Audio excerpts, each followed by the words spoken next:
Bonjour tout le monde, c'est la Kate Martial du Diabète Type 1 Club pour les capsules Ne faites pas comme moi, en collaboration avec Diabète Drummond.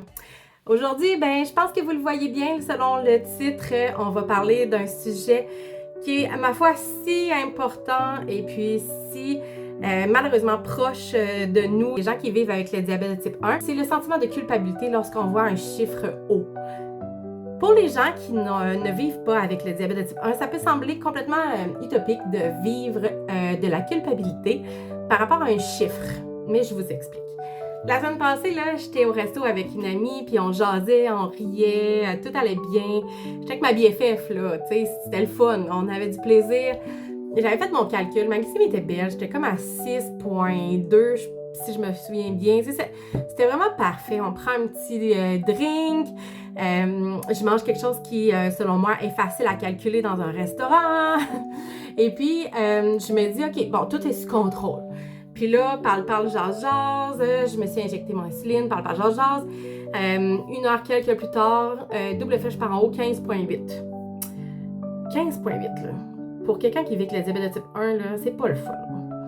C'est pas extrême, je veux dire, on est parfois, il y a des gens qui peuvent aller jusqu'à 28 à H1, hein, comme que j'aime l'appeler, à high, en fait. Et puis, mais pour moi, 15,8, c'est une glycémie qui est difficile à tolérer parce que j'ai beaucoup de symptômes d'hyperglycémie qui sont des problèmes d'élocution, du brouillard mental, j'ai de la difficulté vraiment de concentration, j'ai chaud, etc. Donc, j'aime pas ça. Bref, je me retrouve entre mon ami, mon souper, mon fun, puis mon cerveau qui se met à complètement être dans une loupe interminable de culpabilité. Là, je commence avec des voyons, qu'est-ce que t'as fait de pas correct?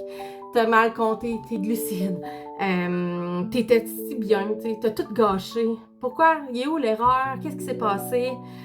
Puis, je me suis rendu compte à ce moment-là là, que c'est fou comment qu'un simple chiffre, là, si on revient à la base, peut tout renverser. Tu sais, moi, j'avais du plaisir, mon état d'esprit était positif, c'était super agréable. J'ai basculé complètement dans un état psychologique de culpabilité, de tapage sur la tête. Je me sentais vraiment pas bien, tu sais. J'ai passé, là, dans un bang, là, un moment... Tu passes d'un moment de légèreté à un moment complètement négatif. Comme si, dans le fond, tu avais échoué à quelque chose d'aussi banal que vivre ta vie. Tu sais, en réalité, là, qu'est-ce que je trouve le plus ironique là-dedans, là, c'est que je le sais là, que c'est un chiffre. Mais en réalité, ce chiffre-là, ça va dépendre de ma santé, tu sais. La survie, combien de temps je veux vivre, combien de temps je vais vivre. Fait que, tu sais, il y a comme une limite qui est vraiment difficile à vivre quand on vit avec le diabète de type 1. Parce que je sais que c'est pas un verdict, je sais que c'est une donnée. Tu sais, il y a des jours où je me sens vraiment bien par rapport à ça, je suis vraiment plus stable. Je me dis, bon, OK, je monte, parfait, j'ai fait une erreur là, je comprends, je corrige, c'est tout. Mais en réalité, là, c'est qu'il y a des jours où je regarde mon lecteur, là, puis j'ai cette peur viscérale-là qui me monte, cette petite voix-là qui chuchote. T'es en train de scraper ton corps, fille. Tu vas finir malade. Tu vas être aveugle la semaine prochaine. Puis tu sais, j'ai beau savoir que c'est pas tant rationnel quand je tombe là-dedans, ça fait quand même mal. Parce que c'est ça, malheureusement, le diabète. C'est un combat entre ce qu'on sait et ce qu'on ressent. Tu sais, on peut comprendre la science par cœur. Mais l'émotion, là, elle fait ce qu'elle veut. Elle fait 100% ce qu'elle veut, puis elle est légitime et elle est là. Des fois, je me sens forte, solide, en contrôle. Puis d'autres jours, je me sens complètement vulnérable, fatiguée, tannée. Je pitcherais tout par la fenêtre. Je me dis que j'ai envie, là, mon plus grand souhait, puis je dois pas être la seule qui souhaite ça, là, ça serait de pas y penser, de pas vivre cette charge mentale-là une seule journée. Juste une journée. Mon Dieu que ça ferait du bien. Tu sais, de pas tout gérer, de pas avoir à jouer à la police avec mon propre corps. Puis la réalité, c'est que il y a personne qui a une vie aussi stable puis aussi plate qu'est-ce qu'on nous fait croire qu'il faudrait qu'on ait comme vie pour avoir des chiffres parfaits. Tu sais, on n'est pas des robots, là. On a du stress, on a des émotions, des imprévus, des repas en famille, des repas plus longs, des nuits blanches, des maladies, des rhumes, des rires, la vie, quoi. Puis au milieu de tout ça, on essaie de gérer un pancréas capricieux. Un pancréas, en fait, on essaie de faire la job d'un pancréas. On est littéralement un pancréas qui est humain, qu'on doit réfléchir comme si. Tu sais, il y a un jour que ma nutritionniste puis amie Claudia Hull a dit, elle a dit une phrase là, qui m'a marquée, puis elle m'a dit « Nous ne sommes pas un chiffre ». Puis j'essaie de me la répéter souvent parce qu'elle a vraiment raison. On est tellement plus que que ce que notre lecteur affiche.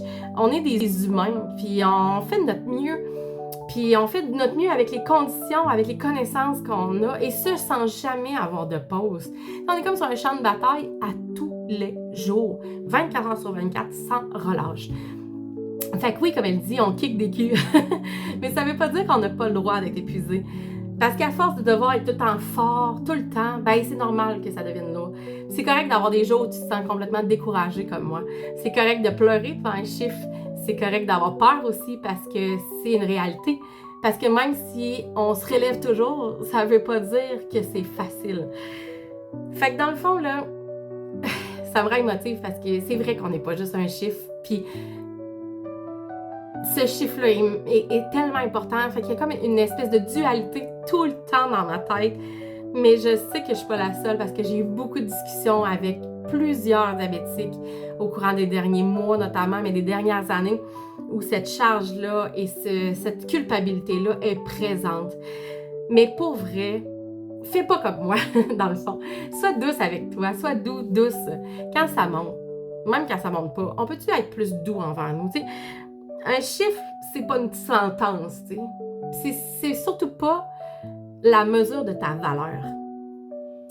Tu fais déjà plus que ce que la plupart des gens réalisent. Tu vis avec une condition médicale, on vit avec une condition médicale qui demande la vigilance 24 heures sur 24, puis pourtant on continue d'avancer.